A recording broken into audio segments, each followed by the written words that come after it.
Padme Hum, Mani Padme Hum, Mani Padme Hum, Mani Padme Hum, Mani Padme Hum, Mani Padme Hum, Mani Padme Hum, Mani Padme Hum, Mani Padme Hum, Mani Padme Hum, Mani Padme Hum.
Hello everyone. Thank you joining me and the Tibetan Buddhist Society of Canberra. Welcome to you all. We are here to do the teaching, second teaching on Abhidharmakosha's 5th chapter on the subject of afflictive emotions or anusaya. We've been using the word anusaya because it's quite different from the normal words klesha. So anusaya has a more subtle connotation of very subtle, but it's ever developing nature of the afflictive emotions. Before we begin the teaching, we will do the refuge prayer and a generation of the right thought and prayers. So all of you are familiar. We will screen share you. Those of you who do not know the prayer, please join your hands at the heart, and we will do the prayer straight away. Oyenda Buddha Dharma Asanga Aitere Vyede Ladema Bhavaja Ajivendala Aishare Buddha Uduwebi Enda Buddha Dharma Asanga Aitere Vyede Ladema Bhavaja Ajivendala Aishare Buddha Uduwebi Enda Buddha Dharma Asanga Aitere Vyede Ladema Bhavaja Ajivendala Aishare Buddha Uduwebi. May all beings have happiness and the cause of happiness. May they be free from suffering and the cause of suffering. May they be free from that knows no suffering. May they dwell in equanimity, free from attachment, aversion, those never. May all beings have happiness and cause of happiness. May they be free from suffering and the cause of suffering. May they know a path from happiness that knows no suffering. May they dwell in equanimity, free from attachment, aversion, those never. May all beings happiness and the cause of happiness. May they be free from suffering and the cause of suffering. May they never from the happiness that knows no suffering. May they dwell equanimity, free from attachment and aversion to those near and far. According to the intelligence and predisposition of it, where the Yatanda Dharma Agela and common vehicles. So, comprehend these teachings of Abhidharma. Abhidharma is the most classical Buddhist teachings. There's no one try to change anything about Abhidharma because Abhidharma is very, very grounded, fundamental teachings. It's usually not heard or understood in the everyday life kind of education circles. But in Buddhism, the study of these things subject covered in Abhidharmakosha is very important, particularly this 5th chapter. The 5th chapter is all about afflictive emotions.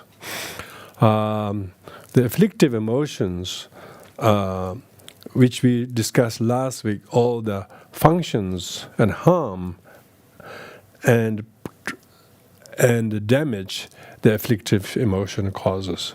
Now today we will look at what are the key, look at the definitive understanding of each of the key afflictive emotions. In the Abhidharmakosha, it classifies the afflictive emotions as a 6 root afflictions, 7 root affliction, 98 root afflictions. It has many ways of classifying them. We will look into those classification later in the course, but tonight we will focus on the first 5 root afflictions. Because when Vasubandu talks about typology of the afflictive emotions, he distinguishes the 6 root afflictions, and then 7 root affliction, 10 root affliction, and then 98 root affliction. When he does that, the first 2 are not so much significantly different, because 6 and 7 is only different between the divine realm, like the God in the desire realm, and form realms. They have their concept of desire is not the desire of the gross ordinary desire like we have in the desire realm. So their desire is being in those divine states and thinking that's ultimate enlightenment, and desiring that, holding that, grasping that as truly existing. So when he talks about that, then he classifies that as a desirous attachment to the existence of this perfect realm of the form realm and formless realm and desire realm. But that's only relevant in relation to the devas, but not to us. But for the sake of student knowing the classification, he talks about 6 and 7 and the 10. So what we will do is we won't talk about the 6th, but we will talk about the first 5 tonight. The reason for that is when he talks about 10, the 10 is the cognitive view related wrong views, and the first 5 are gross afflictions themselves. So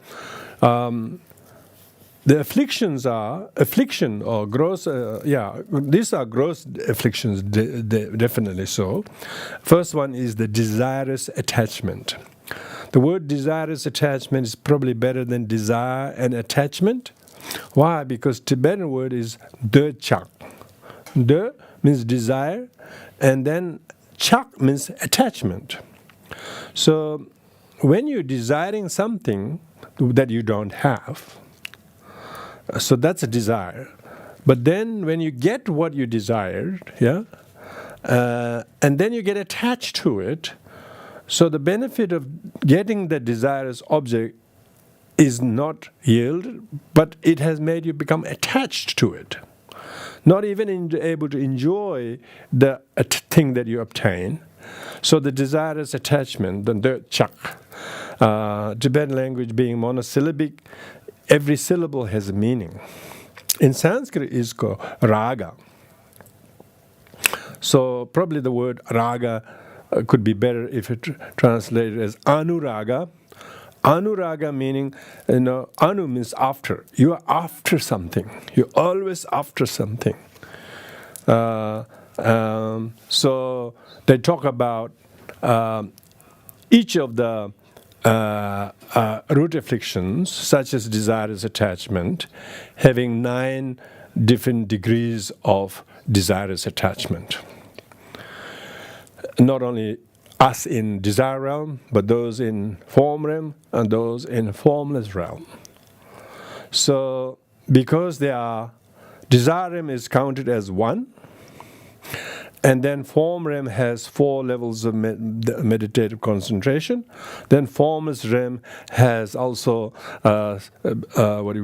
infinite space, infinite consciousness, and nothing whatsoever, and the peak of existence. So altogether there are 9 levels of sentient beings, level of concentration.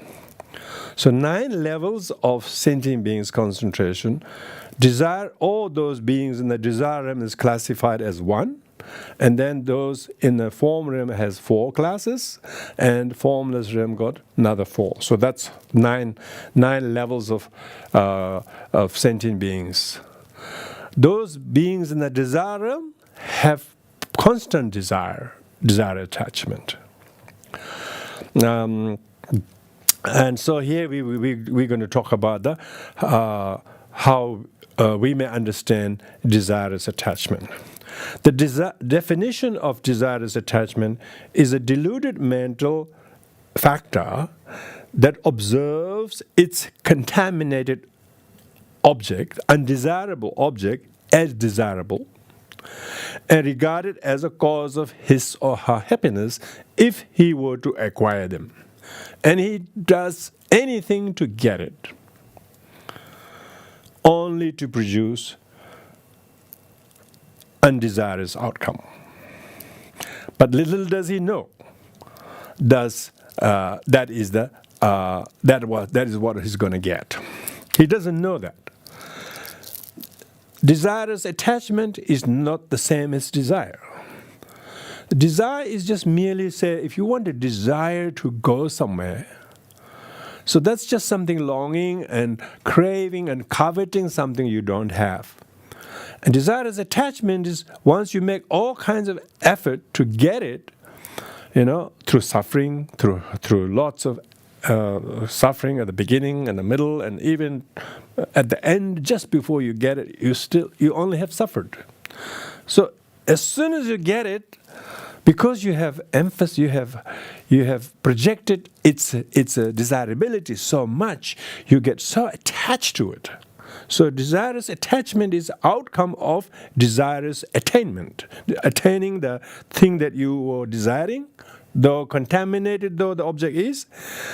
So there are many deluded desirous attachment, and there may be also non-deluded desires. Non-deluded desires. So say you are desiring to learn Dharma, for instance. You're wanting to learn Dharma is non-deluded desire. Okay, that's aspiration. That's like a wholesome wish, inspiration. So we seek to attain Buddhahood. This is not deluded desires. But when we do know to desire that is uncontaminated, like Dharma and meditation and kindness and discipline, all of these are not contaminated. But how often is our mind desiring uncontaminated object? Most of the time, desirous sentient beings are desiring contaminated objects. Undesirable ones, they want positions, they want ranks, they want promotions. They don't realize how much stress and problem that comes with them. They desire the very position that is untenable. They desire the very possession that is not something necessary for them. And that's why I got deluded. One is desiring contaminated objects, and therefore one is making every effort, hardships, shame, difficulties, physical hardships, emotional upsets, financial expenses, whatever it is, one is willing to expend to them in order to gain them. Even the Buddha, even the Arhat have desires. There's nothing wrong with the desires. It's the desirous attachment. That's what we're talking about as the affliction. Desiring to help sentient beings, desiring to attain Buddhahood, desiring to help each other. These are not,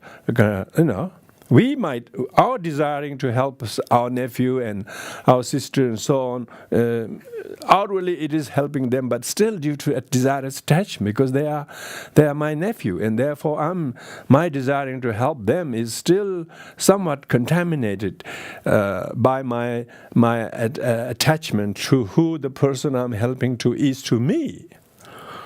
Whereas the Buddhas and Bodhisattvas who wanted to help sentient beings with that desire to help sentient beings is uncontaminated. So we need to distinguish the, therefore desire itself is not in question here. Desirous attachments. How does desirous attachment develops? When we first perceive or remember, either we perceive something new or remember something we desired before, and we had them before, and we desire again now, yeah? And so we remember the contaminant object, but still we don't remember the contaminatedness of the contaminant object. We still desire the very uncontaminated object previously and feel it to be very attractive, and we put our attention and intention and all the energy and make ourselves exaggerate as to how good things will be if we get them. With an exaggerated sense of attractiveness of the object, which is all projection of oneself, yeah, we then hold it to be desirable and develop a craving for it, covet it when somebody has it, and we are so obsessed to get it to absorbed into it. Only when all these stages are completed, a desirous attachment has occurred. You had it, but still you have no intention to part from it or relinquish it, but still wanted to hold onto it. So therefore, when we talk about desire, I was talking about each of the afflictions has 9 different levels. You could think about an object to which you desired before, yeah? So you previously desired, you put a lot of effort to get it, so there's something that you desired before. You currently don't have, maybe you have no ability to have it, but still desiring just that. Then longing as you still have the fitness to have those. So we actually suffer from the past desires that you could not entertain now, even if you had them. For instance, you were a fast runner, but now you're in 70s. Now you're always clapping the hands of the young people, then you're always emotional and not able to run yourself. So you could have, lots of people suffer from desiring what they did, what they achieved, and they don't realize still contaminated. They think it's great success. And then, if it is such a cause of happiness, they should give more happiness. No, he's now missing. He's now suffering from not able. So we are suffering from past attainment of desirous objects, attachment, and we are perpetuating that by now desiring to about something. Now there are certain desires now, they are replaced by some other things, So we have desire about past objects of desire that are small, that is middle, and that is great. Likewise, we could have objects of desire. Right now, there are small objects of desire, medium objects of desire, and great objects of desire. Likewise, there may be something we never had, but we're still wanting them in the future. We're still desiring them. Maybe it's still small, but maybe some people making it really big, and so on. So we are always ballooning our desire and desirous attachment in regards to various contaminated objects. So we do not know desire is suffering and cause of it. See? We don't realize first truth of suffering. The first truth of suffering is that desiring is suffering, and desire itself is cause of suffering. And if you have the path of seeing, knowing that desiring is suffering, and knowing that the desiring for something that is contaminated is cause of suffering, and when we don't get what we desire, we get infuriated. We get really upset. Why we suffer is not because that the contaminated object is not within our possession. But even if we get it, we still are not happy. We will be just as much unsatisfactory. So it's very important to know the gradation of 9 degrees of desire, that you can have with regard to 3 grades regarding to past objects of desire, 3 grades of desire with regard to present things that we are desiring, or we even have them and still don't see them as contaminated, we still are clinging to them. And then we regard to 3 grades of desire in the future. Yeah? Now that is, those beings in the desire realm have no break from desire. Their desire is constant constant, and they don't even see it's a problem. They think it's a right for them to live. So when attachment arises in our mind, it does not feel harmful at the time. Why? It's so contaminatingly. It's like a person who's drinking alcohol. He does not think he's harmed. He doesn't swallow, oh, I harm myself. He thinks, oh, so good. he drinks and he talks highly of this flavor or whatever it is, you know. On the contrary, he feels it's usually enjoyable and beneficial. So that is the affliction. Afflictedness is we are afflicted by the very thing we desire and we attach to. Instead of feeling harmed by it, but we feel benefited by it. Therefore, it is important to contemplate repeatedly the fault of attachment and to recognize it as a delusion whose only function is to cause us harm in the long run. Temporarily may be pleasurable on a physical level, but emotionally, mentally, it will harm us more. Like criminals end up in prison. Why do they do that? It's because they're led into committing crimes by their own desirous attachment. They don't realize they did one too many times. And also, why do we suffer from illnesses such as heart diseases or lung or whatever it is? It is mostly because our attachment has led us to certain food and certain drinks and certain things we did that actually has made our heart and lung to have the problem that we presently have. They are a result of our past desirous attachment. Like some people haven't got much liver left because they drank too much alcohol when they're young. Why? Because when they were drinking, they never knew it. They were harming their lungs or livers. They never knew that. They were actually enjoying. They're having a great time. They say, we are having a party. Why do many healthy relationships that both try very hard to form, to cultivate, to develop, to attract, to mutually agree to form, and then broke them into tatters and becoming cause of suffering? It's because both were led and lured by the mutual attachment to seek each other's company or whatever was contaminated. They couldn't see the contaminatedness of the contamination of their desire and the desire and a contaminated attachment of the other. So, attachment is principal cause of all of our dissatisfaction. A person is dissatisfied, discontented with something or someone or whatever. It's because they desire something so much from that very thing that least had any of that. They completely projected the object that lacked anything of it that is beneficial, but full of the opposite. He couldn't see it. So he's completely misled by his disproportionate assessment, thinking what is so desirable and beneficial when it is actually undesirable and harmful to him and to the other.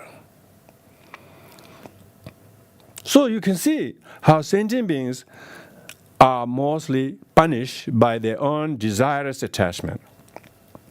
So therefore, the purpose of understanding this first affliction, desirous attachment, is to make us to realize to how to minimize our desirous attachment and how to not have great desirous attachment, try to make the great desirous attachment a middling desirous attachment, how to make the middling desirous attachment to how to make them small desirous attachment, how to make past desirous attachment to not make present objects of desirous attachment. So in this way, we as a person in the desire realm have to tackle this 9 gradation of desire. So in next week's and so on following lessons, we will look at how the individual practitioners on the path, if they have the path of seeing at all, if before they have path of seeing, they have to be on the path of accumulation, a path of preparation. During that, we can suppress the desire and so on, but we can never uproot any of the afflictions. So all of the time that we are today in our everyday life, we are only learning to suppress our gross physical desire or verbal desire. We didn't quite physically did something. We didn't quite verbally said it, but deep down we are still desiring. Mental desires are very difficult to stop. Verbal desire are sometimes harder to stop because sometimes people just don't want to keep their mouth shut. They just want to burst. So others are not only able to restrain physical desire, but also their verbal conversations are also not desirous attachment related. But so when practitioners, largely in the Vinaya, particularly in the Pratimoksha vow, Pratimoksha vows are only to restrain the physical desires. Maybe verbal desires by observing silence, but mentally how much one can eliminate is anybody's guess. Nobody can eliminate until they are able to achieve those I would say the ability to overcome those different gradations of the afflictions. Even when you talk about the ability to suppress desire on the desire realm, as well as for formal meditation and for formless REM states of these 9 levels plus 9 gradation makes 81. Next 81. So there is a system of counting 81 gross afflictions. These are all worldly, but all out of the 80, up to 80 can be suppressed even without practicing Buddhism. There are a lot of non-Buddhist meditators. They can also achieve infinite space. They can absorb in deep various jhanas, the first level, second level, third level, fourth level of the form realm meditation. And as well as the 4 formless REM states of infinite space, infinite consciousness, nothing whatsoever up to that. But if you don't have calm abiding, you will never reach even peak of existence, which is the 9th, which is the topmost. So you can't even suppress. So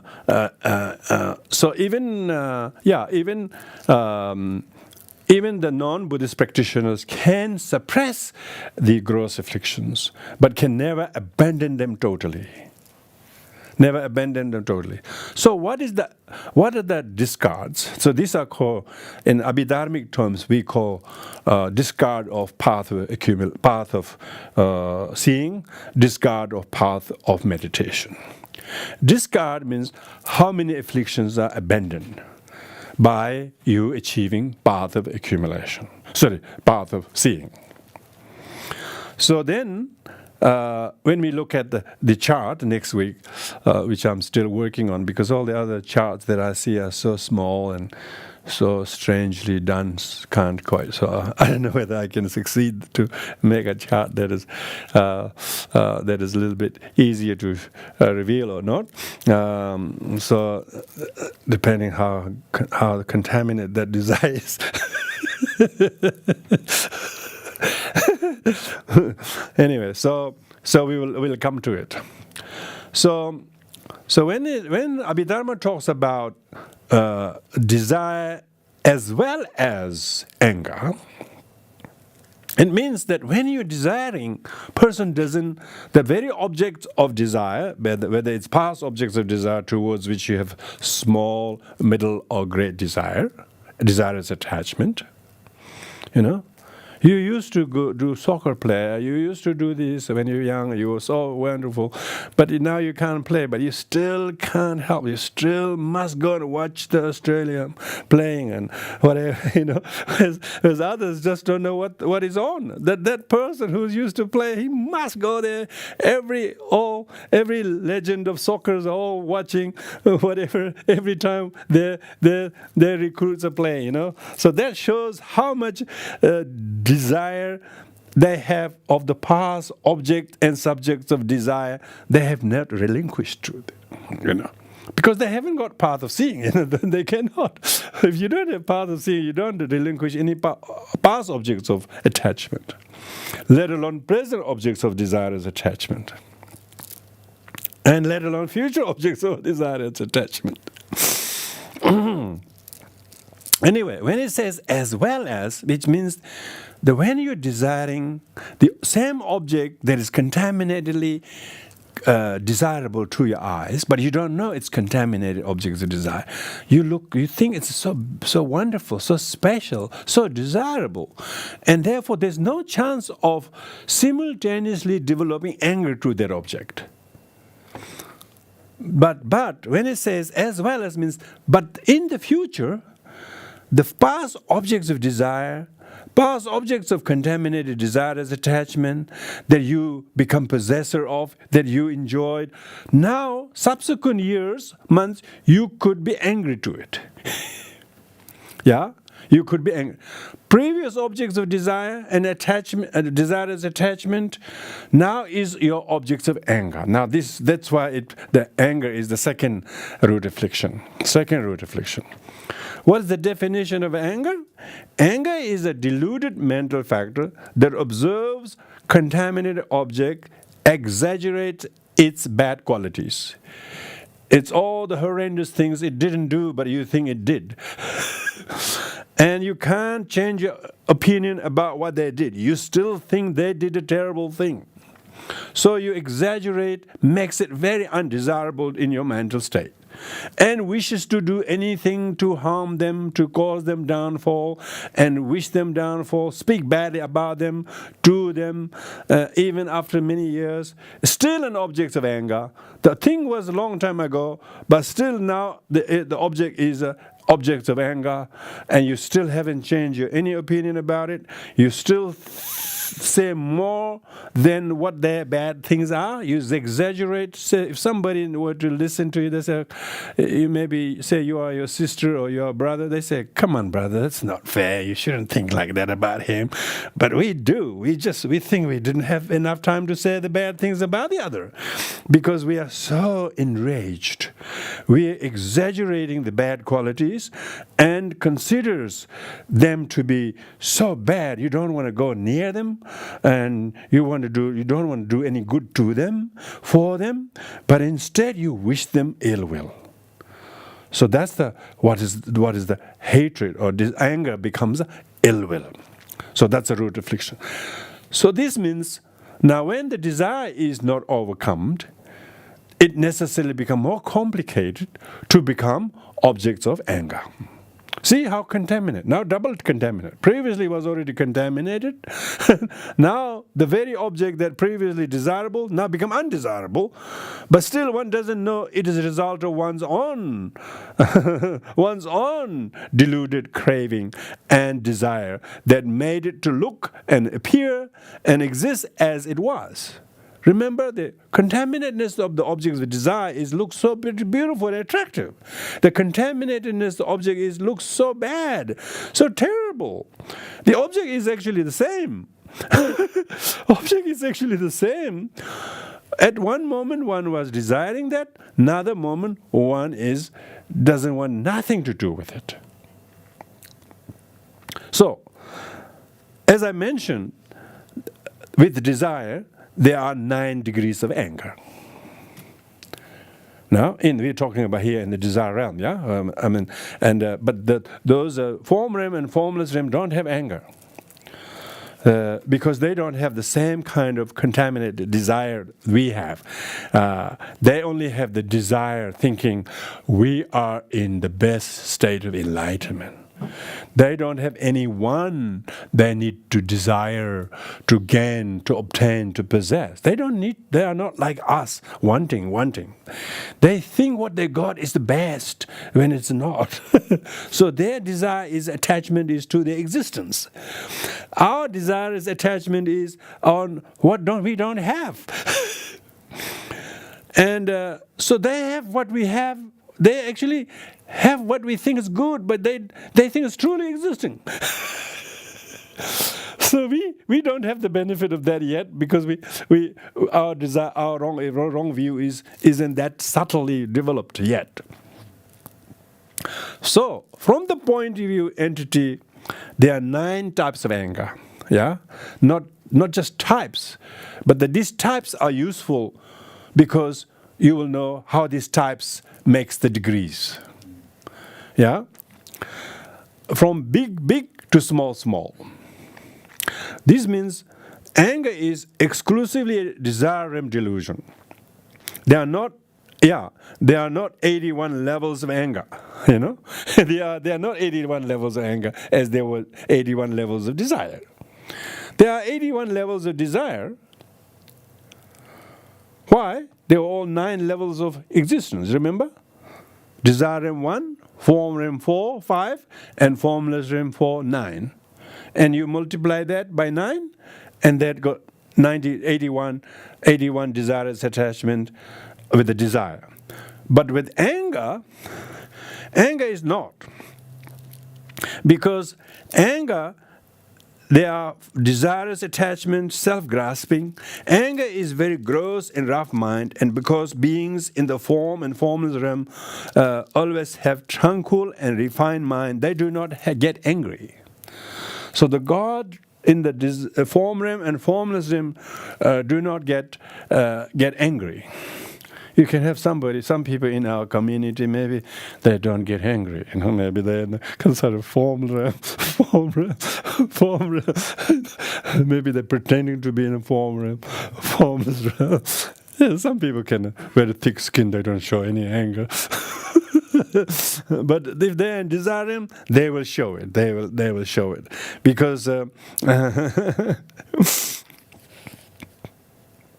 yeah. So what are the ninefold division of anger?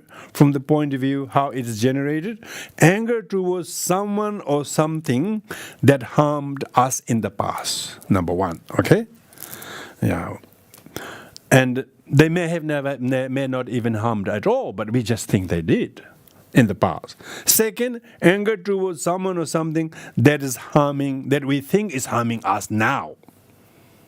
So that's anger to do with present.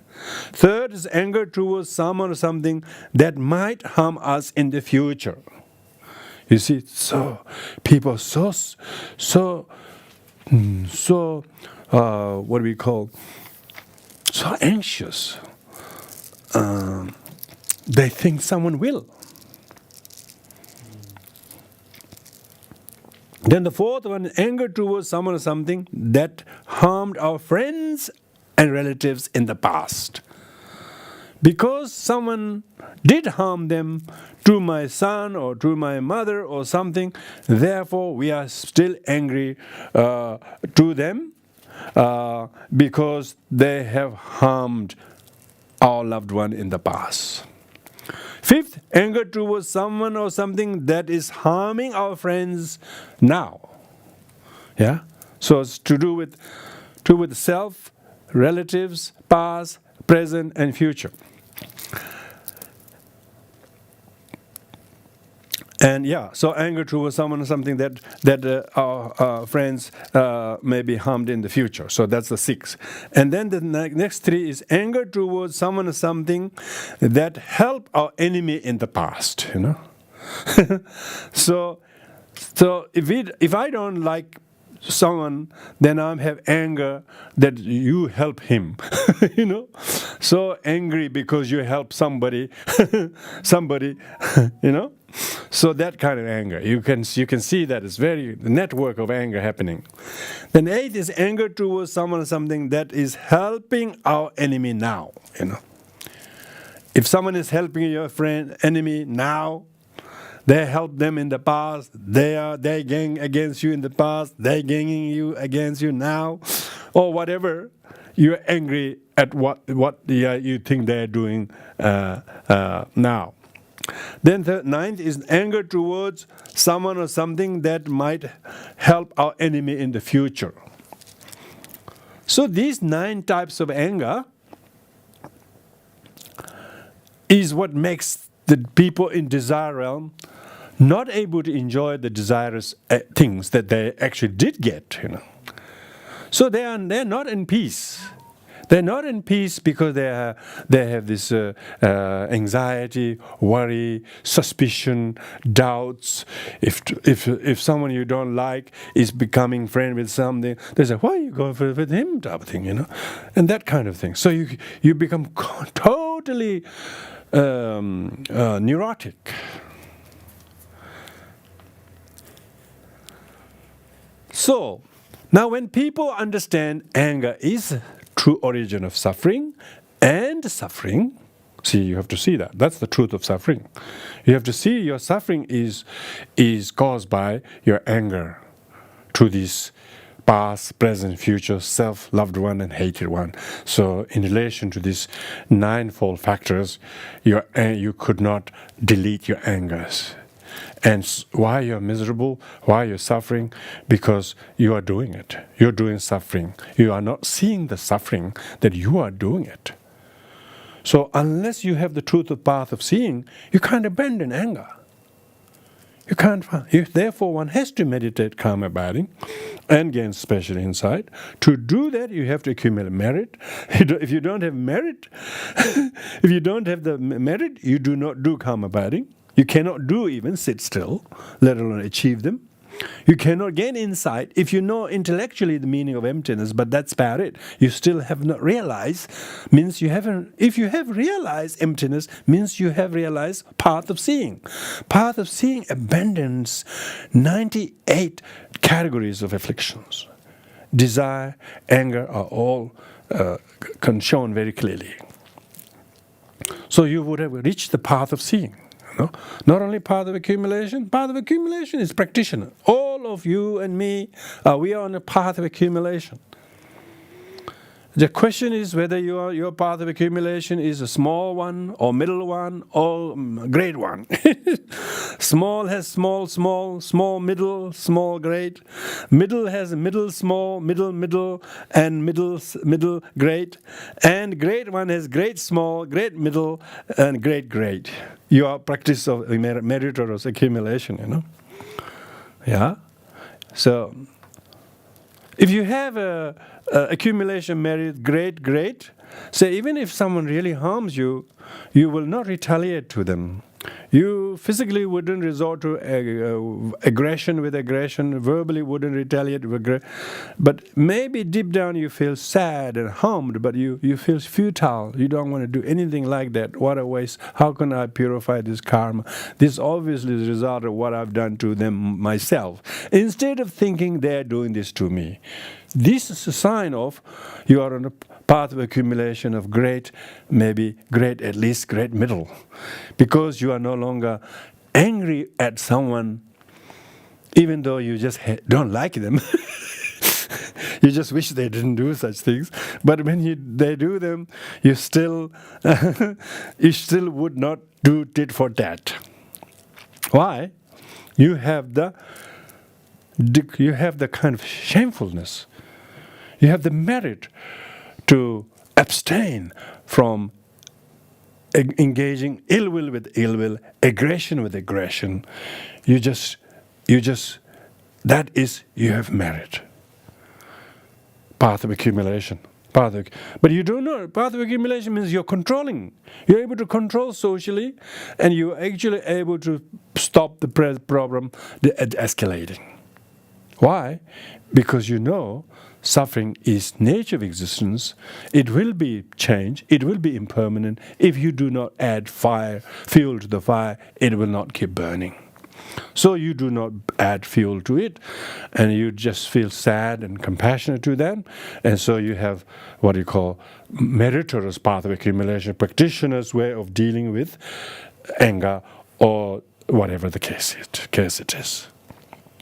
So you can actually see that you are, while the path of seeing may not be happening yet, but as a person on the path of accumulation, His Holiness Dalai Lama says that he hopes that toward the end of his life, he may succeed to achieve path of preparation.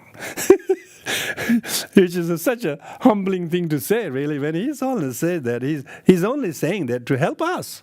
So don't feel that you don't be too harsh on yourself to be not making progress so fast. Even His Holiness hopes that these days, he says, nowadays I'm very conversant with emptiness. He says, emptiness is my best, favorite meditation.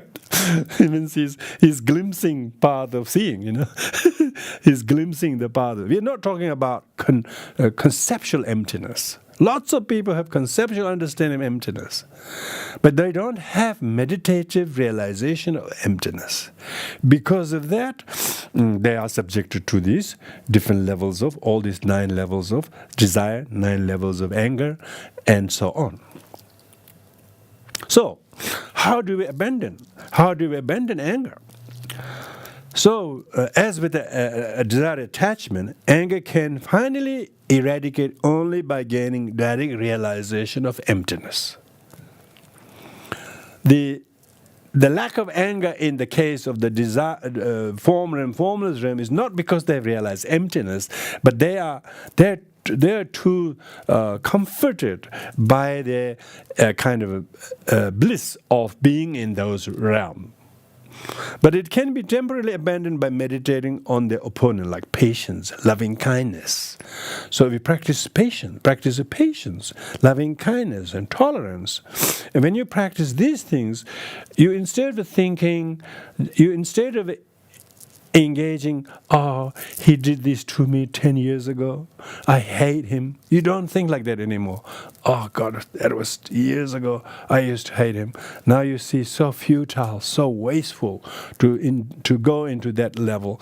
Now you feel compassionate to them, to you, to both, and now actually you have loving kindness towards them.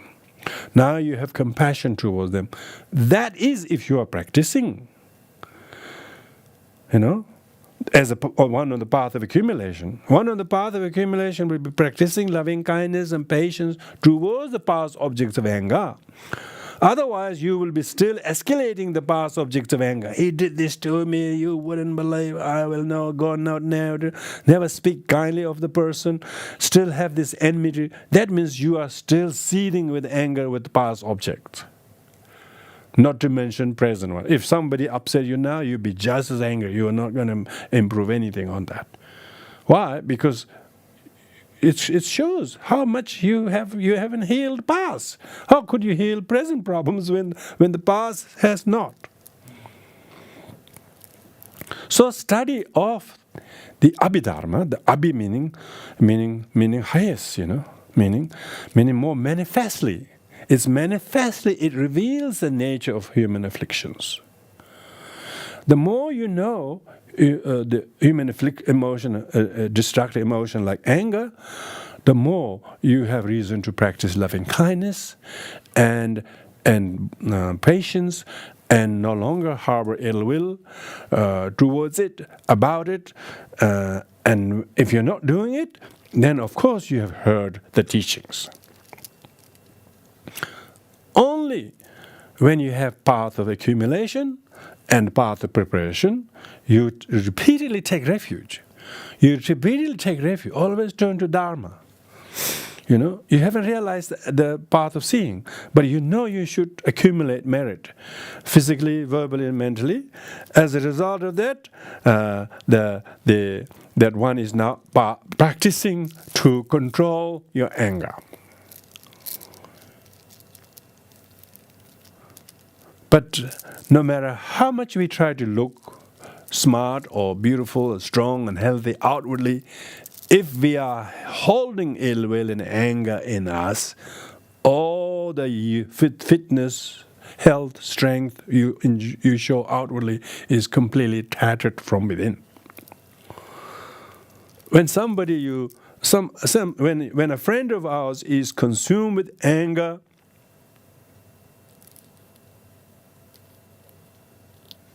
it totally, our love for them turns fear, If they're so angry, you're just afraid to be near them, even, Their anger is so like a toxic fire. It's like fire is burning you. You just don't want to go near it. You try to extinguish the fire.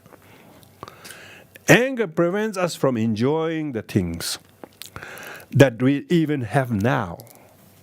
Past objects of anger, contaminated anger, makes us unable to enjoy sleep, food, company, everything. We can't. We can't focus positive things.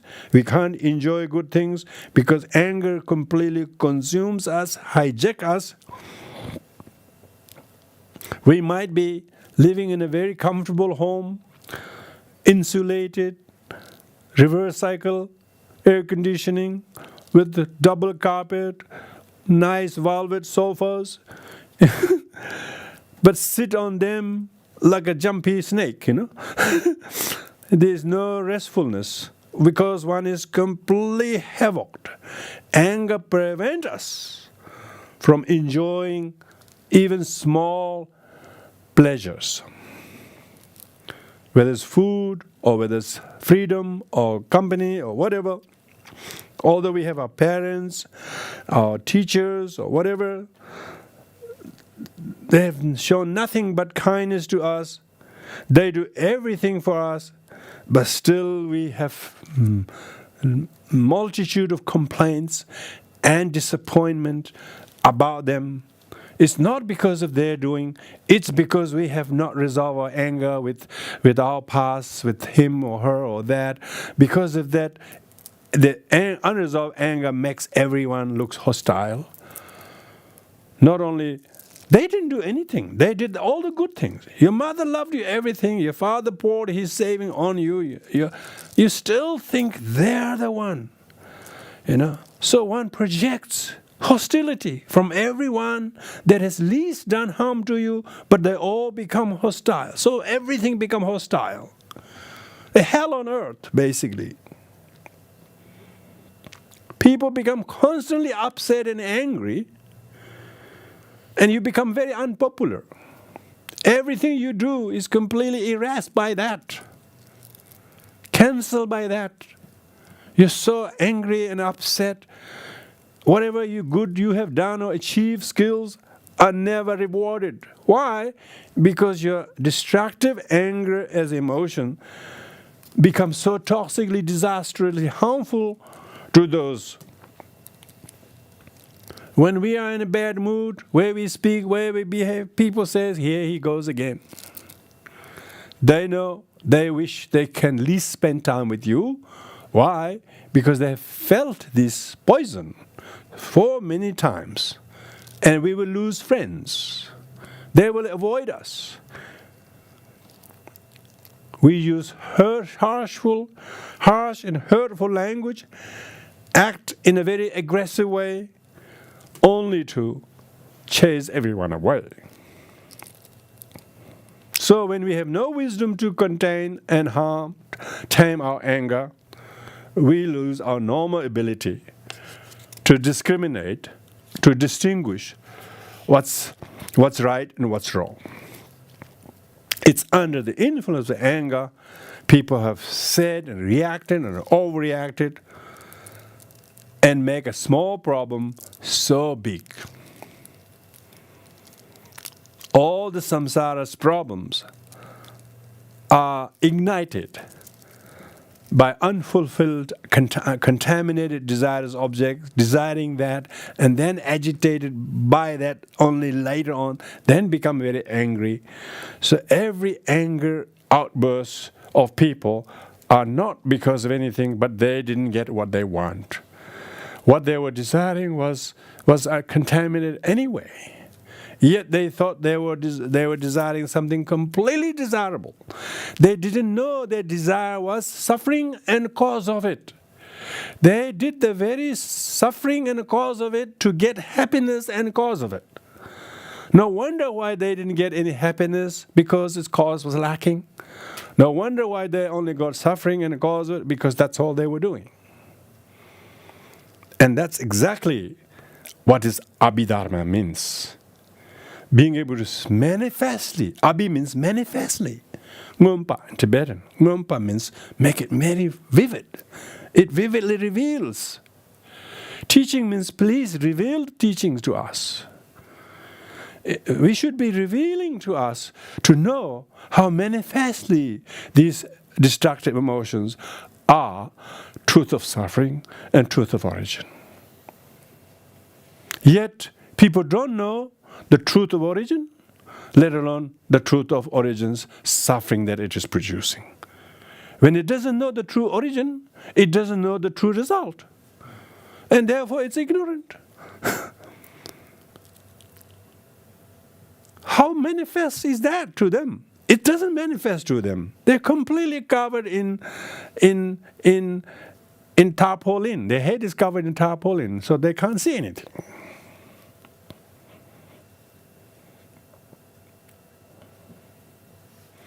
So, if you hear these teachings, you should remember the faults of anger. The kind of disorientating, destructive nature of anger.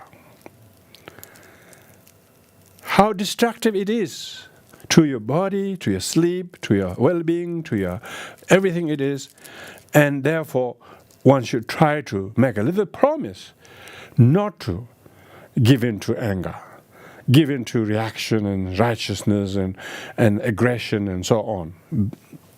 Not just physically, verbally, but even mentally.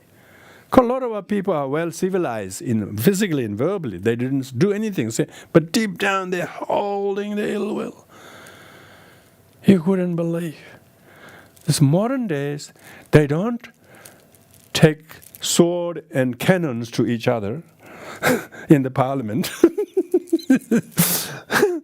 But what they do to each other is worse than that.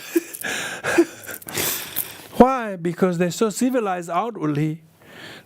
Of course, it would not be proper to do. But deep down, you wouldn't believe how much vengeance and anger and vindictiveness they have, because they have not seen manifestly the fault of truth of origin. That is their anger. And they have not manifestly seen the result of the truth of origin, that is their suffering, that their skin, their flesh, their mind is encountering. They cannot see that as product of their own thing. That's why they couldn't see. They're not seer of the truth. That's why they couldn't discard any of the 81 afflictions. Even the small of the smallest, let alone the great of the greatest, let alone small of the smallest of the past, let alone greatest of the future. They are completely mushroomed amidst these 81 afflictions. They cannot manifestly see that's what's happening. That's why it's called anusaya. Anu means after. It's after you all the time. You know, and it's covering. It's almost getting you. It's almost you are surrounded by it. You have nowhere to go. You're completely captured. You're completely captured by your anger. You're possessed. Remember we talked about last week what the 10 activities of affliction? Exactly. Now you're completely captured and seized, possessed, and you are rooted and you are prisoned.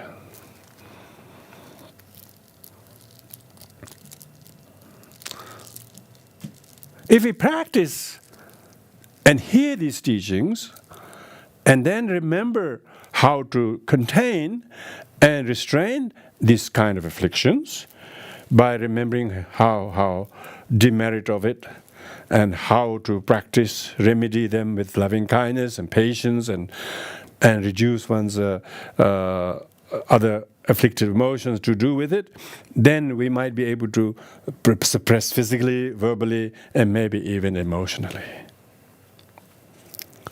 At least you can cry. Crying is not a threat to others, As soon as you cry, it completely quells the problem, Bodhisattva, ever crying Bodhisattva, cried for no reason.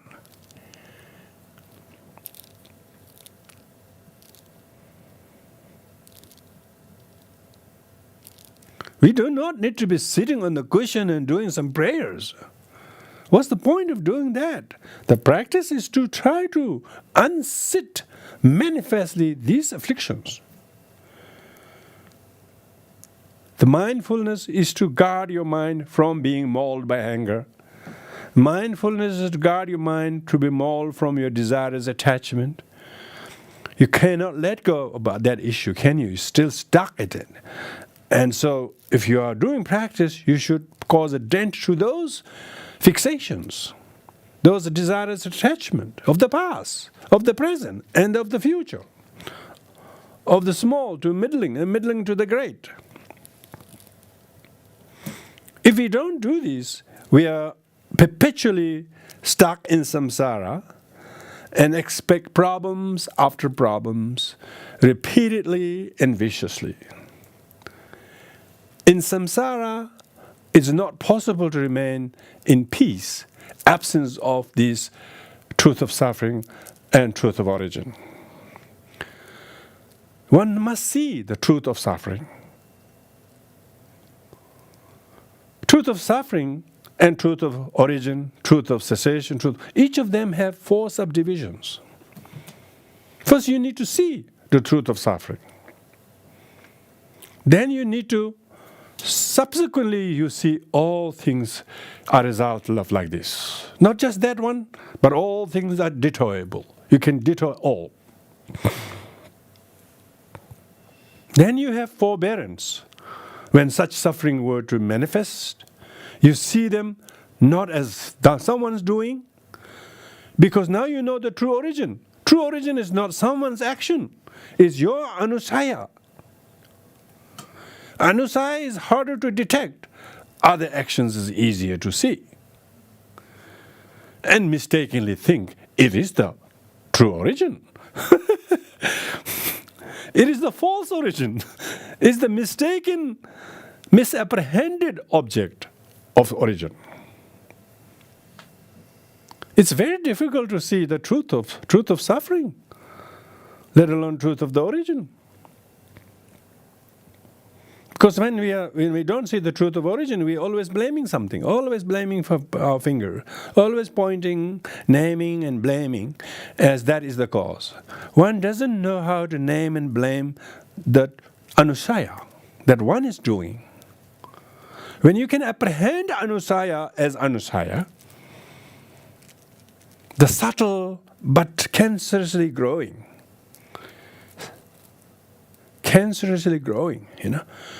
When you detect some health problems through the X-ray, then you keep going every 3 months. See whether it's growing or flaming or developing elsewhere or disappearing. You see, anusaya cannot be X-rayed.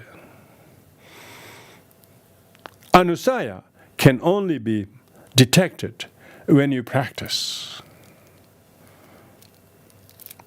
Because you have the eye to spot anusaya as anusaya,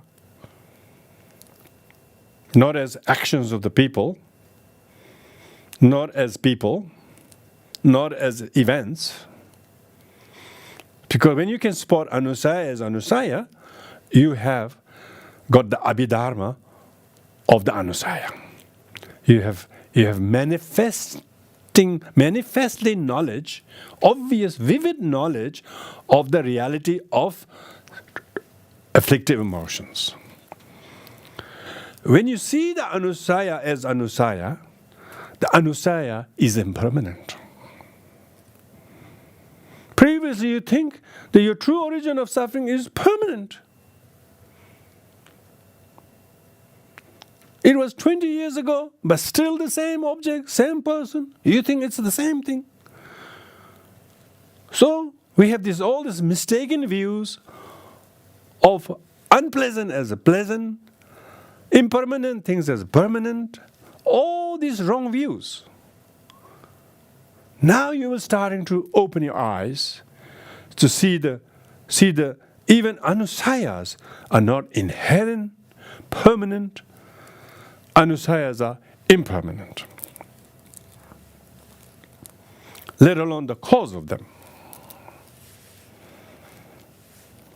So, your practice of loving kindness can make the anusaya of hatred impermanent. Your practice of renunciation will make your objects of desire, the anusaya of desirous attachment, impermanent. Means now middle become small, small become smaller, and smaller become smallest, and smallest become non-existent. This is how Abhidharma tried to manifestly show the ability to spot the various afflictions such as anger. Therefore, rather than becoming annoyed with suffering, we will be able to accept them its entirety naturally. Why? We know sufferings. We can see the truth of suffering as the nature of existence. It's only the seers see the truth of sufferings, not the ordinary. If you have become a seer of the truth of suffering, as truth of suffering, now you have become seer of the truth of suffering. Usually we say, yeah, truth of suffering, yes, first noble truth. What's the second? Oh, yeah. But that's not understanding. That's just noting down the words. It's nothing.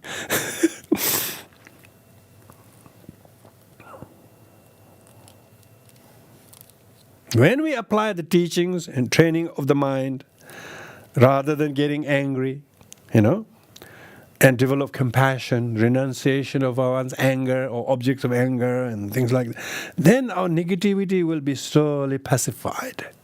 So you can witness the impermanence of truth of suffering. There is no suffering that is incessantly there by itself. There is only suffering and suffering of change. But there is no permanently existing suffering. Why are you still whinging? Because you don't see it. You got the cataract that hasn't been removed. Until that cataract is removed, you will complain. That's the difference. You haven't gone under the knife. That's the problem. Sharp knife of the wisdom. I'm not talking about sharp knife of the surgeon here. You haven't held that wisdom sword of Manjushri.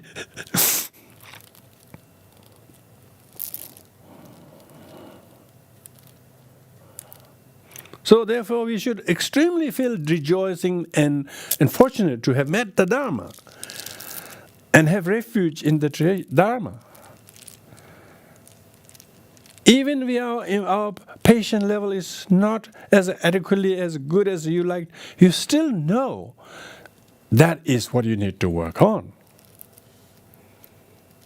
We take refuge in the Triple Gem. We take Bodhisattva vows. We take Vajrayana empowerment. We recite mantras. Forget all of that above, please. If there is no dent you can cause to the true origin of suffering, such as one of the smallest of smallest anger of the past, of the present, of the future. Even if you're doing all those practice meticulously, day in, day out, if there is no sign of decreasing or causing a dent to your truth of suffering, you're only carrying the religious burden. You're just carrying the commitment as a burden, but it's not unfolding you anything. You're counting the mantras, but you're not looking at how you can cause a shift and change in your way of seeing suffering. The bodhisattvas and arhats do not lament about the suffering. For them, seeing the suffering is an awakening. We don't see suffering as suffering. We see suffering as to despise, to reject, to deny, to complain, to think we shouldn't have suffering, we shouldn't have people with suffering, we shouldn't have people with problem. That kind of zero tolerance. One who sees the truth of suffering and true origin of suffering, which is these kind of destructive emotions such as desires, attachment, anger.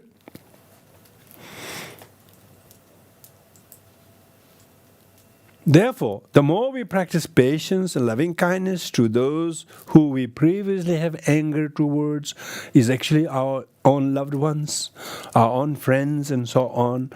It's so contradictory to myself to have anger to anyone as a bodhisattva practitioner, let alone whatever the multitude reason what they did. But still, my main practice is to overcome anger with practice of patience. And therefore, one needs to learn to manifestly understand the reality of the afflictive emotions of anger and destructiveness. But thankfully, anger is not as a constant affliction as desire is. Thank goodness. even in the human realm, you know. Of course, in the form realm, formless realm, they don't have any gross anger, you know. Some people are opposite, you know. They're so angry, they get upset very quickly, and when they get angry, it goes days and days, weeks, some even months. They wouldn't want to change their mind. They just think it's because of that, because of his action, because of their action, and one always see the suffering caused by somebody else because they don't see the true origin of suffering as afflictive emotions or anusaya. They see the true origin of suffering is someone's action. And what they do similar things to the other, only to escalate the problem. And this is the perpetuation. The samsara is this perpetuation of the very cause which one fails to see. One is causing just that. One who knows abhidharmically the nature of the anusaya, such as anger, then one learns to practice. So that's the second. Third is the deluded pride. And the deluded pride, meaning, why it's called deluded pride? Because all the afflictions are deluded. But if we don't say deluded pride, some people think pride is some confidence or something, you know. So that's why it's important to distinguish the confidence from deluded pride, you know. The definition of deluded pride is a deluded mental factor that through considering and exaggerating one's own good qualities and possessions and feels puffed and arrogant about it. Deluded pride is an inflated view of oneself that arises as a result of considering one's own quality as our wealth, beauty, strength, knowledge, geniusness, our status, our skill. Simply being aware that we have a particular quality or that we are in some respect better than other people is not necessarily deluded pride, you know. For this may be a recognition of the truth. Deluded pride arises when our mind is puffed up with an exaggerated sense of self-importance. There are non-deluded prides that we should cultivate, but these are not actual pride. Shantideva, for instance, explains 3 types of non-deluded pride that are essential for completing the power of effort. Pride with respect to your potential, pride in our actions, good actions, pride in thinking we can destroy our delusions. So this kind of is a confidence, really, moral booster, rather than deluded emotions. The first is based on the recognition of our spiritual potential to say that I have Buddha nature, I have bodhicitta, I have dharma, I'm so fortunate, I have precious human rebirth. This based on recognition of our potential lead us to think I can and will attain the Buddhahood to make a beneficial thing to others. The second is strong determination to perform virtuous action. For example, a mind of superior intention thinking, I myself will free all beings from suffering. So this is kind of boosting one's confidence. The third is the thought that I can conquer all my delusion. They will never conquer me. So you, instead of becoming kind of discouraged by the delusions, you actually encouraged by your aptitude to overcome them with the Dharma and teachings. If we lack this self-confidence, we shall easily be defeated by discouragement or by any malevolent interferences. So therefore, the deluded pride are 7 types. Deluded pride are 7 types. And the first one is pride over inferiors. Pride over inferior is feeling superior to someone who is in respect inferior to oneself from their ability, status, knowledge, whatever the case might be. The second is pride over equals. Pride over equal is just feeling more superior to someone even though they are really equal to you. You don't feel equal to them. I'm actually better than him type of attitude. And third is pride over superiors. Pride over superior is someone is higher than superior or more superior than ourselves, but rather we nevertheless feeling superior. He's nothing. I'm actually much better. I'm better in these things, so that he's good in this, but I am many good in many other things. So these 3 types of pride over inferiors equals superiors. Yeah. The fourth is pride in identity. Fourth type, the pride identity is an inflated sense of self-importance based on simply on our identity, possessions, positions, status, skills, I don't know, whatever the status, People talk about who they are, where they live, but, people talk about various way of classing themselves, classing themselves. And fifth one is the pretentious pride. Pretending one is better. Sixth one is emulating pride, And the seventh one is the wrong pride. Wrong pride is pride in appropriate actions. Say you killed somebody or you defeated somebody, you think I'm so stronger than him, I outperformed him, even though you did bad deeds, but you think you're better than the other person.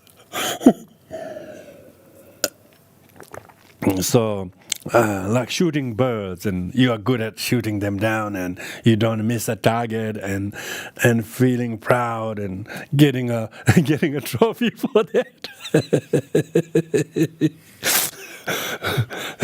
So there's lots of pride. So those four.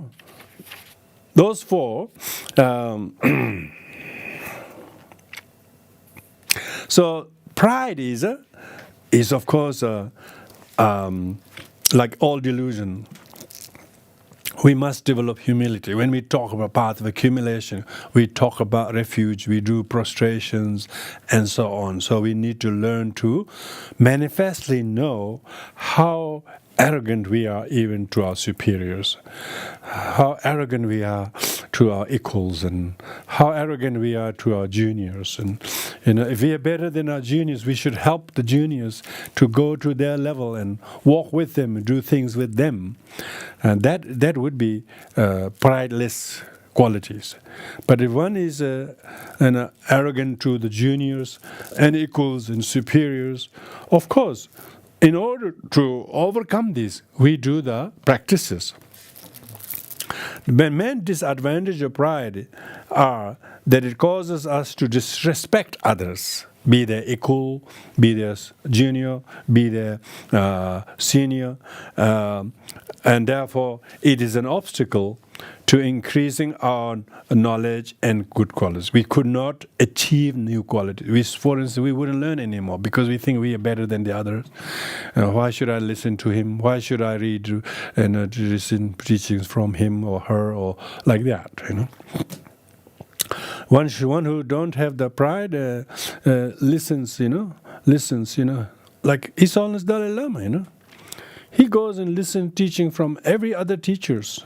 If he thinks that he has, this person have got some teachings that he lacks, he go.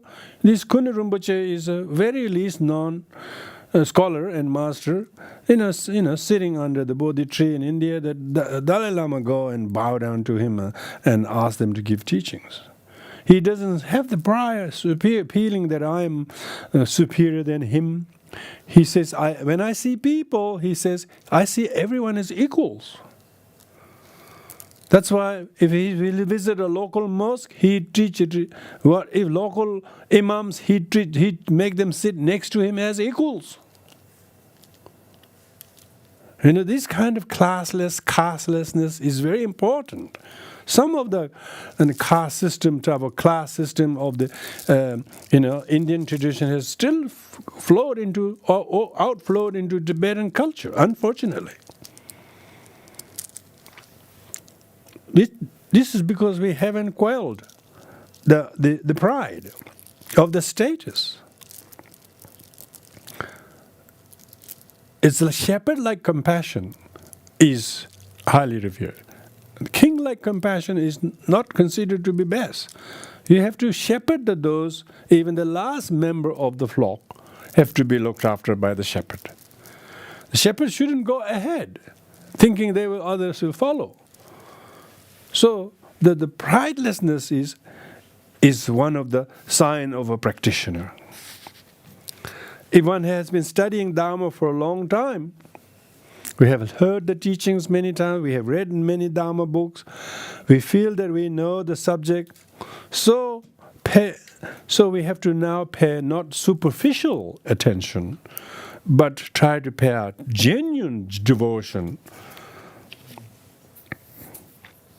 and try to avoid the pride, try to avoid the self-importance.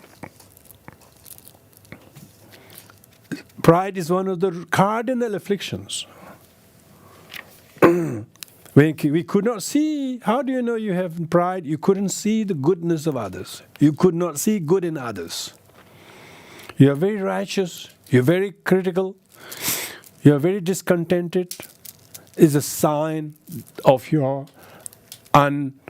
have suffering of pride, and truth of it is in you. Why? You are discontrolled, you are dissatisfied, you are not happy, you have a lot of complaint. But if you have quelled and starting to remedy those great prides and middle small or middle pride, and then small pride, if you have gotten rid of, you're starting to see all good in everyone else. You have hardly any criticism for anyone. You don't complain anything because you don't see them. You can see them only caused by pride. When you are able to contain that, will you be complaining anyone? No. Because the complaining anyone is not so much you don't see the truth of suffering in others, but what's the point of putting salt on already wounded leg? You will not. You will try to heal the wounded leg rather than put salt on it. Complaining and criticizing someone is doing that, just that. So, the pride has to be overcome through humility. Those people who have some sign of overcoming these kind of fundamental root afflictions, you can see how much they can see that we can't see. They are the seer of the truth of suffering and the truth of the origin of the suffering. And of course, they probably are experiencing the cessation as well, Because each of these four noble truths, not only each of them has four subdivisions, 16 moments of gaining realization of the truth of suffering and so on. And truth of suffering does not diminish unless truth of origin is recognized and terminated. And that truth of origin can only be terminated when you develop the path of seeing. And you can only develop the path of seeing if you have cultivated the former two, path of accumulation, path of preparations. So the likelihood of sainthood and all of that is only after that. So it's important to show the attainment of the Buddhahood that only Shakyamuni Buddha has achieved perfectly is rare. Is very, very rare. Even those disciples of his who achieve Arhathood or stream enterer and so on, they were only achieving the post path of seeing onwards, Path of seeing is only first bhumi, So now this brings us to so those four: the desires, attachment, anger, and then pride. Those first three, isn't it? Those first three, yeah. Three, and the fourth one is the ignorance, yeah. So the definition of ignorance, according to Asanga and Vasubandu brothers, is, and they all differ slightly, but in the end they don't really contradict between these two systems, because the first gives the broad definition of ignorance in general, second gives the definition of specific types of ignorance, because ignorance is the root of all of the above. Thank goodness. Even if you have desire, you try to contain desire. Even you try to contain anger and pride, but forget it unless you can apprehend the ignorance. Because ignorance is the parent of all the four other afflictions. According to Asanga's Abhidharma Samuchaya, he defines ignorance as follows: a mental factor that is confused about the nature of an object. Yeah. So remember, when we're desiring something that is contaminated, but we think it's perfect. So confused about the nature of the object, and that functions to induce wrong awareness, such as desire, such as doubt, and other delusions. So the ignorance is because we are ignorant of the contaminated nature of the undesirability of the object, we don't see the undesirable object as undesirable. We don't see impermanent as impermanent. We see impermanent as a permanent, and undesirable as desirable. It shows that one has a wrong awareness, incorrect awareness. So, according to this definition, ignorance is a lack of understanding. Avidya in Sanskrit. A means no, vidya means knowledge. No knowledge whatsoever. Whatever the knowledge is incorrect. For example, if we mistake a toy snake for a real snake, we have an ignorance of the nature of the toy snake. And independent upon this, we develop wrong awareness that apprehends it as a real snake and jump and scream and spoil the milk, spill the milk. Oh, at least spilling the milk is at least disaster. On the outwardly, it looks like the spilling of the milk looks like terrible, but we have caused many irreparable spillages due to the ignorance.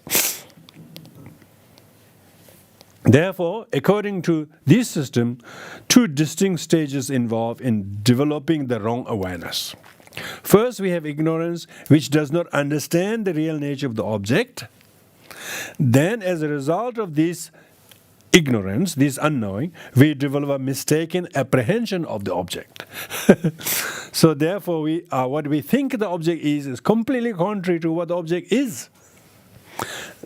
Thus, most of the confusion between people and you and misunderstanding, all created by this, all based on mistaken, misunderstanding, misapprehension, and miscommunication. Thus, the example of the toy snake, toy snake is a modern example because people have toy snakes. In Tibet, they don't call toy snake, they call stripe rope. Stripe rope. First, we simply fail to realize that this long, thin object is a rubbery toy. And then this non-understanding causes us to misapprehend the object as a real snake. And we animate it in no time. It might be even hissing. It might be even poisonous one. You wouldn't believe how many times we have been beaten by the toy snake. The fundamental ignorance is ignorance of ultimate nature of phenomena. This is the fundamental ignorance. Yeah. Previous one is the conventional ignorance. Like not seeing toy snake as a toy snake it's a conventional mistake, but it's not ultimate mistake. Ultimately, to see snake is also a mistake.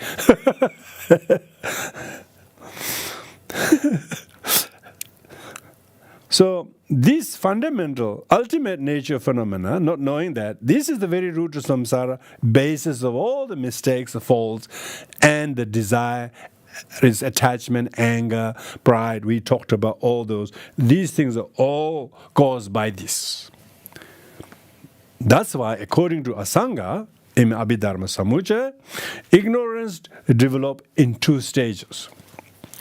Until we realize the emptiness, we are unaware of the ultimate nature phenomena. So you cannot see the emptiness, ultimate nature of ignorance. And this unawareness is the fundamental ignorance.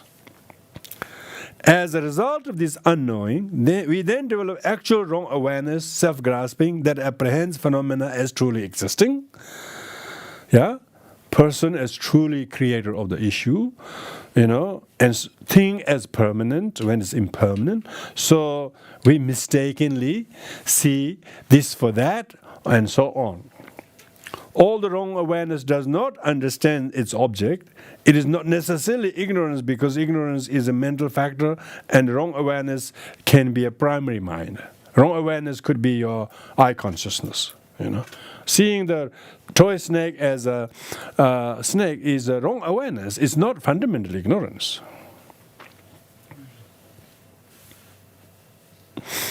However, all wrong awareness possess the mental factor ignorance, and it is this that prevent the primary mind from understanding the nature of object and make it apprehend its object incorrectly.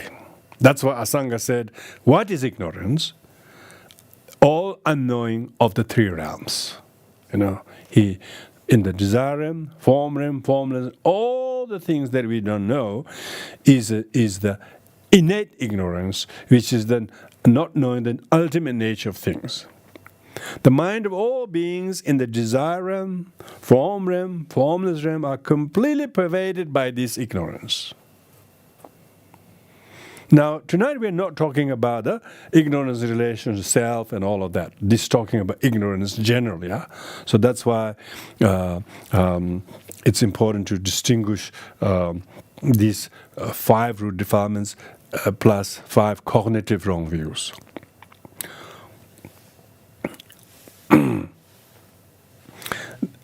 There is never a time when ordinary beings do not develop ignorance. So ordinary sentient beings are always ignorant. And unless the kind of light of the Dharma comes in, because ignorance is conditioned, and it is deconditionable by bringing the light of wisdom of Dharma. So Chantakirti and Dharmakirti define the ignorance as mental factor that is opposite of the wisdom apprehending selflessness. So what is the opposite of wisdom apprehending selflessness? Is apprehending self as real and phenomena as real. According to this system, ignorance is necessarily self-grasping of persons or self-grasping of phenomena. So that's why grasping to self as a person, and grasping to thing as mine, and so on.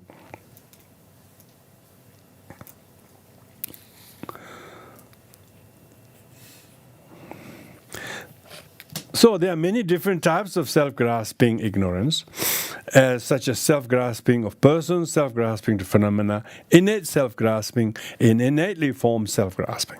The actual root of samsara is dependent related ignorance, which is the first of the 12 dependent origination. So this is particularly strong type of innate grasping. This innate grasping is not someone taught us, not something doctrinally influenced us. We went to school and they learned this. It's not like that. Those are conceptual ignorance. This throws us to perform many deluded actions under the influence of anusaya, and the anusaya is subtle and growing because this ignorance hasn't been detected. This is the root of all the sufferings. It functions only in the minds of those who have not yet attained the path of seeing. So ignorance is not seen, let alone eradicated, until you achieve the path of seeing. We may have conceptual, academic, intellectual understanding of emptiness, but that's not seeing the actual path, not actual path of seeing. We are preparing to develop the path of seeing. That's called path of preparation. Even path of preparation, they have heat. Firstly, like two pieces of twig you rub. If you want to produce fire, first, as a sign that there is a chance of making fire, is two wood, and then they become heated. Likewise, when you bring on this wisdom into your life, and then it will cause some kind of fire. The heat. The heat is that you look at past issues and look at them as not a burden weighing your shoulder down, but something doesn't really exist at all from its own side, let alone to burden your shoulder. So you can see, it was all in your figment of imagination that you suffered this long. There wasn't any suffering that truly existed, let alone you who have it. So you slowly begin to realize the emptiness through your merit. So if you have that kind of path of preparation happening with the heat, and then it can peak. Sometimes you can peak. You get an amazing surge of devotion to the Dharma like no other time.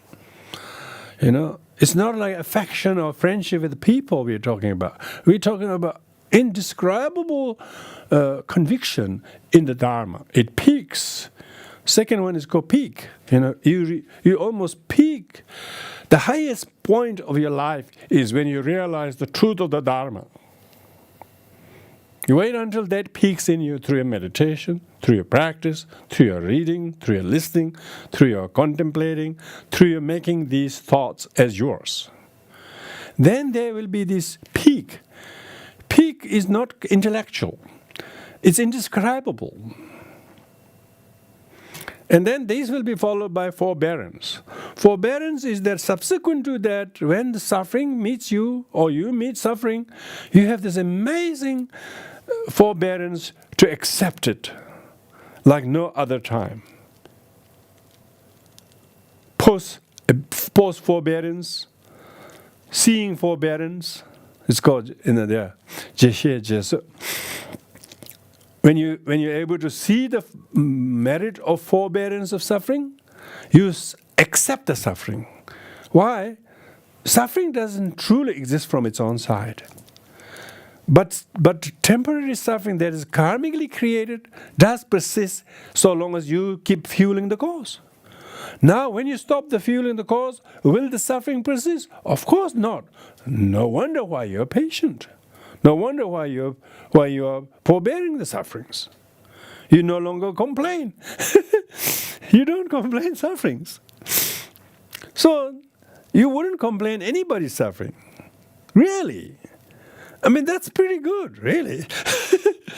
Some people have this nature. They don't say anything about other people. They don't talk about flaws of other people at all.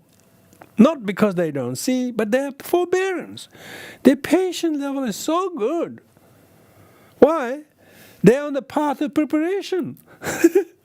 It's not that people don't have karma and suffering, but who has forbearance or not? So the true color will show, whether there is any practitioner or not. If they have any sign, they will have acceptance of sentient beings with their sufferings, with the problems. They will not be intolerant with the sentient beings with problems. They will be even more accepting and forbearing and supporting such sentient beings. That is forbearance.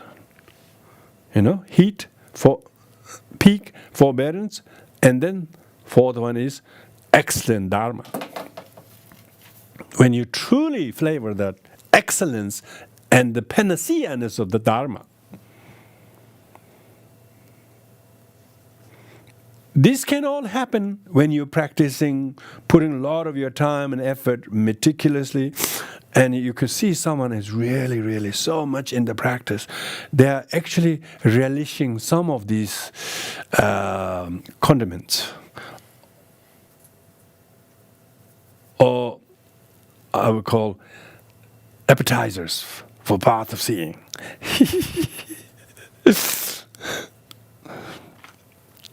I call them appetizers. Because when you're path of seeing, before you path of seeing, it's called path of preparation. What's the preparation? So that you can peak, have this insight of seeing. So you need to have some kind of an indescribable, excitable realization. That's when the ignorance is, that's when the path of preparation is practiced. Huh? So when we talk about ignorance, there are quite a number of divisions of ignorance. Ignorance of conventional truth and ignorance of ultimate truth. That's a true way of looking at it. Another is that ignorance is twofold in relation. Ignorance of actions and their effects, and ignorance of emptiness. And without going into much into that, how to abandon ignorance, how to cause a dent to the ignorance. Since all mistakes and sufferings and incorrect actions and reactions comes and stems from ignorance, we definitely need to identify ignorance as ignorance, and therefore learn to make it impermanent. We have to recognize ignorance as a true origin of suffering. Not him, not her, not they, not you, not anyone's action, even combined ones, but ignorance itself. This profoundly enables the person from blaming anyone but to recognize the true cause of suffering. The three principal methods of eliminating ignorance is firstly listening to Dharma, secondly contemplating, meaning thinking subsequently. Like we are doing teaching once a week. I'm sure you're thinking about it, contemplating about it, thinking about it, really digesting these ideas. And the third is meditating on the teachings, doing it in your sadhana, in your meditation. And by developing these three, wisdom derived from listening, wisdom derived from thinking, wisdom derived from meditating, it will slowly reveal manifestly, the untenability of ignorance. There's no truly existing ignorance, remember that. So when you develop wisdom arising from this, we can destroy the ignorance first by cognitively understanding that Dharma, understanding you hear, so ignorance is not some truly existing thing from its own side, or it's not a kind of original sin type of thing. It's not kind of permanently existing. It's not kind of evil demon that creates it. It's just a kind of misunderstanding. And then you have this realization that even ignorance does not truly exist. See? Even ignorance is empty and impermanent.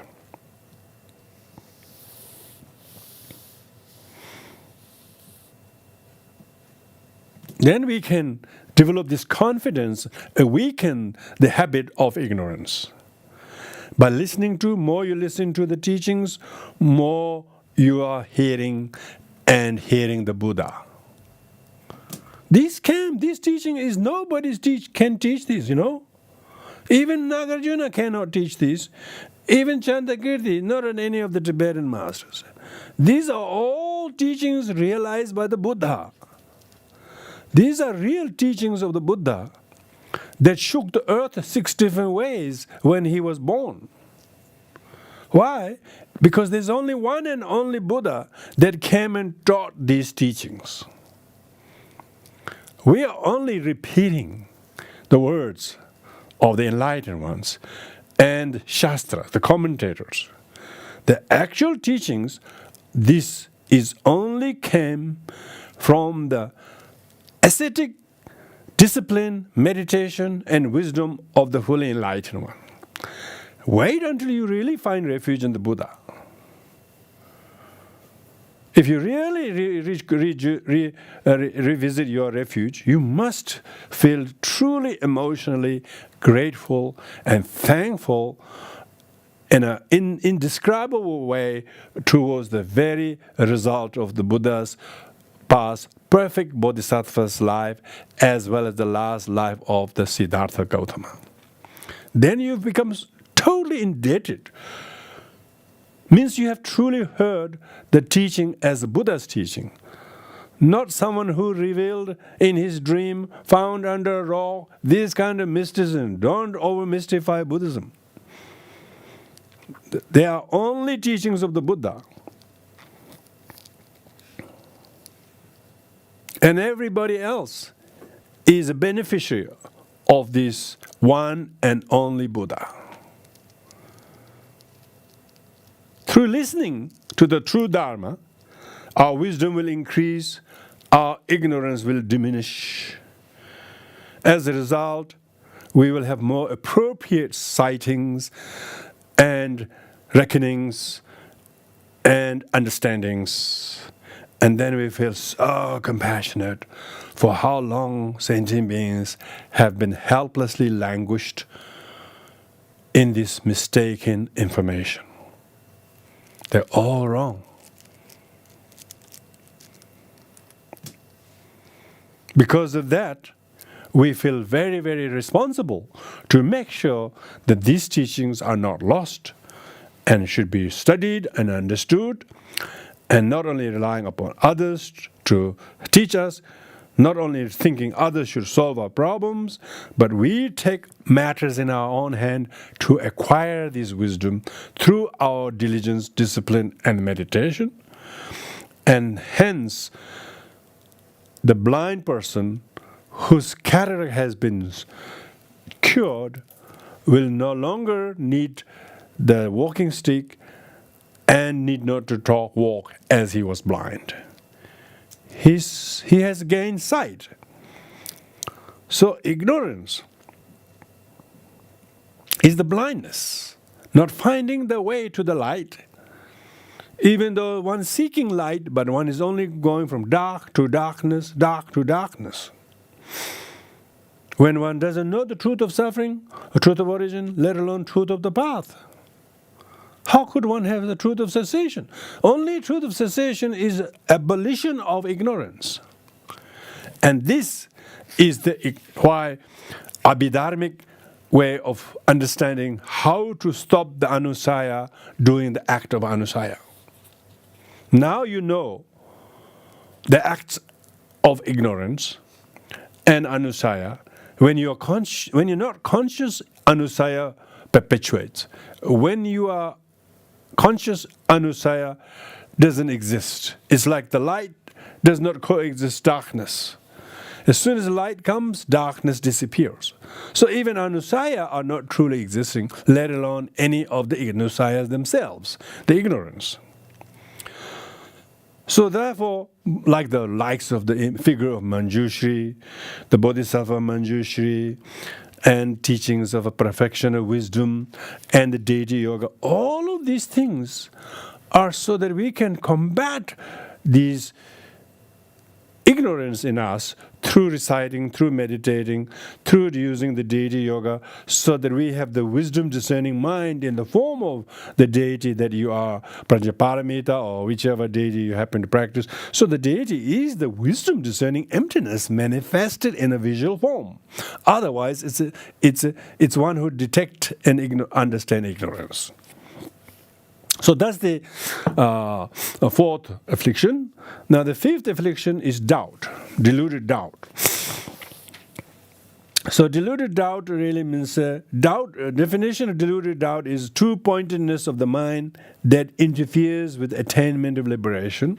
So doubt is the kind of mind, deluded doubt, this one. Because if you can have a doubt that is not deluded, thinking Dharma is correct, believing the Dharma, thinking Dharma might be true, I must take a refuge in Dharma, and then doubting not doing that might be a mistake. Of course, that's not deluded doubt. That is a doubt that is leaning towards the fact, So that's why deluded doubt is necessarily negative in the sense of indecisiveness, uncertainty, and this dilemma of not knowing what to do. Simply being unable to decide whether to go or stay in, or for example, is a doubt, but is not a deluded doubt, Deluded doubt is the uncertainty about the Dharma topics. Or some people think like, I really don't think there is reincarnation. I don't think there is law of karma. I really don't know whether Buddha taught these texts or not. These are the deluded doubt. We have heaps of those people these days, call themselves various names. They think they're too smart to believe there is a next life, because they haven't seen with their waxed eyes. That's the deluded doubt. And call themselves secular Buddhist, and not believe any figure as important than their critical thinking, and not give any iota of respect to the lineage, to the culture, and the one of the 10 kind of points of secular Buddhism, they don't believe in any of the cultural Buddhists. They don't reject everything. They actually wrote a motto, and I was reading that, I was almost nearly crying. Oh gosh, this is wrong view, smart, but all full with the wrong views after wrong view, and on top of that, deluded doubt. And their doubt is about Dharma, that there is no belief. So much thinking has gone, but when it's hijacked by deluded doubt, then it is, faith in the Dharma, the lineage, culture, tradition. This is what they're talking about. There's a lot of that in this critical, so-called scientific world. Of course, Dharma, if you really test the Dharma, it is quite capable of proving it all wrong. But when they are deluded doubting, of course it will not reveal, Anyway, so there are many, lot more to talk about the deluded doubt, but I think we will that will suffice. So these five are the 5 root afflictions that are not to do with cognitive wrong views. So the people on the desire realm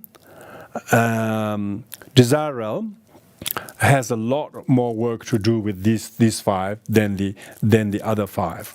So we'll talk about the other 5 next week, which are all to do with the view. Those are mistaken views.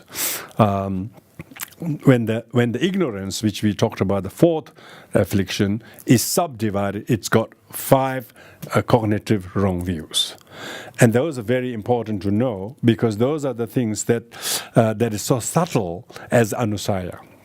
They are much more subtle as anusaya than these gross ones we are talking about. These gross afflictions we talked about is mainly problem of the desire realm. Not a lot of the beings in the form and formless realm have a problem with that. But of course, when Abhidharmakosha necessarily discuss in great complexity about the many types of the anusayas that are discarded by different practitioners when they develop these 15 levels of realization of the four noble truths. 4 noble truths. Of the 16th which last is completion, so that's not counted. So when the 15 levels of the path of truth of noble truth of path, noble truth of suffering, noble truth of sorrow, and the cause, origin and the cessation, when all this count together, so we have 15 of that multiplied by 81, and then they counted 414, and so that way of complexity of counting, which is the hallmark of the Abhidharmakosha's 5th chapter.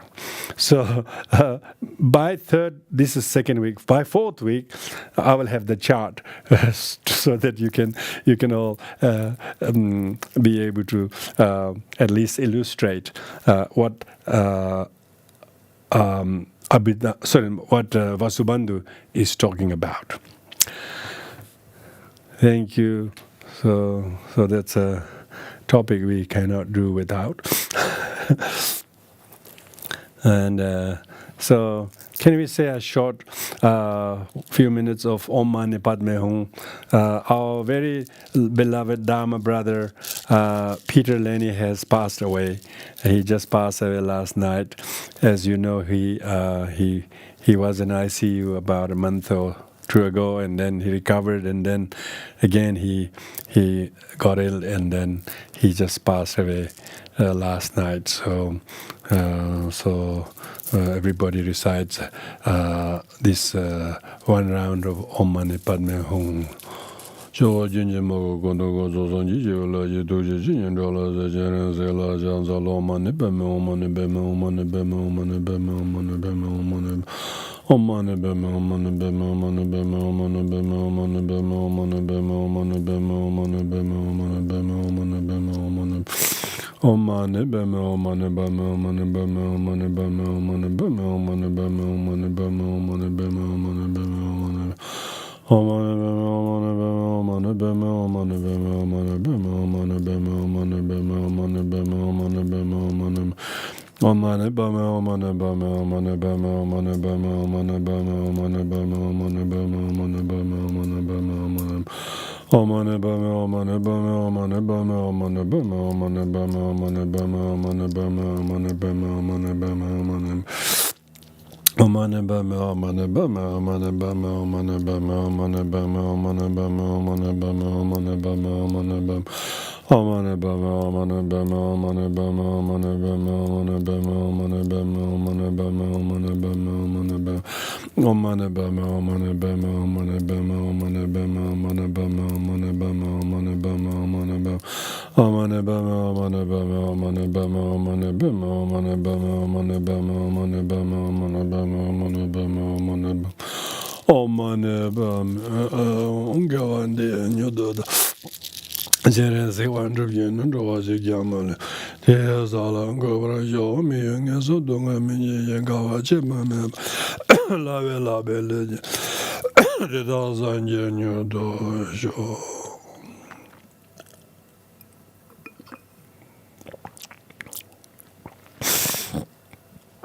Can we do the dedication merits? And can I unmute? Can one of you unmute and chant, please, to give my voice a break? Claire, can you do that?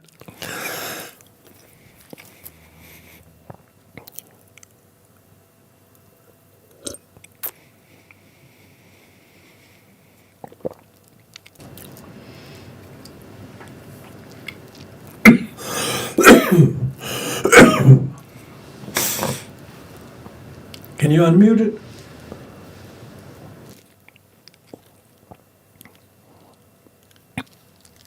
Certainly.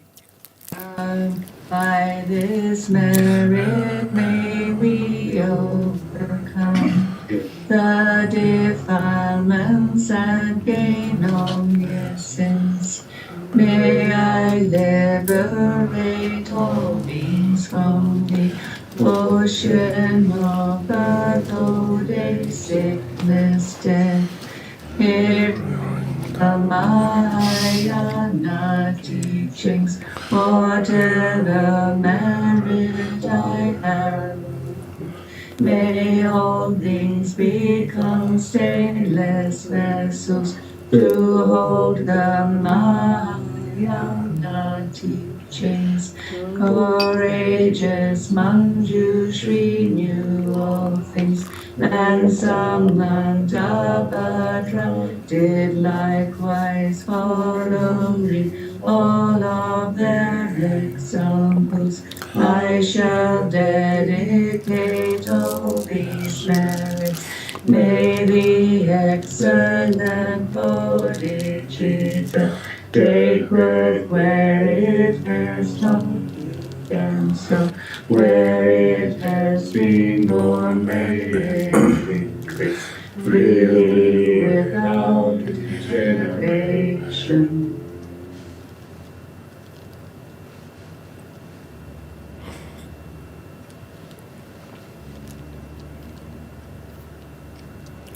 Thank you.